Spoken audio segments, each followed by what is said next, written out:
ফাঁসি নয়, সঞ্জয়ের আমৃত্যু কারাদণ্ড। শাস্তি শুনে হতাশ নির্যাতিতার মা বাবা। সিবিআই ব্যর্থ, আমাদের সঙ্গে ওটা ঠিক হলো না। আদালতে গিয়েছিলাম বিচার চাইতে, ক্ষতিপূরণ নয়।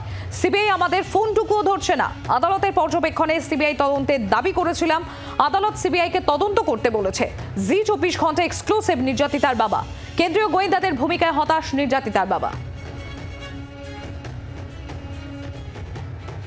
জজের উপরে আমরা যে ভরসা রেখেছিলাম, জজ তার পূর্ণ মর্যাদা দিয়ে তিনি যা প্রমাণপত্র পেয়েছেন তার উপরে দাঁড়িয়ে সঠিক রায় দিয়েছেন বলে আমার বিশ্বাস। সিবিআই তো কাজই করছে না, কোনো রকম কাজ করেনি এবং আমাদের কোনো তথ্য আজ পর্যন্ত যা করেছে সেই কোনো তথ্য আজ পর্যন্ত আমাদের দেয়নি। আমরা তো ফোন করলেও ধরছে না কয়েকদিন ধরে, কারণ যে আইও যার শনিবার এবং আজ কোর্টে উপস্থিত থাকার কথা ছিল, কিন্তু আজকে দুদিন ধরে কোর্টেও দেখতে পেলাম।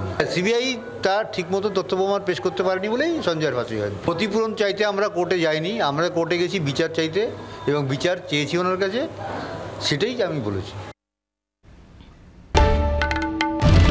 বাংলার আওয়াজ, বাঙালির আবেগ, জি 24 ঘন্টা।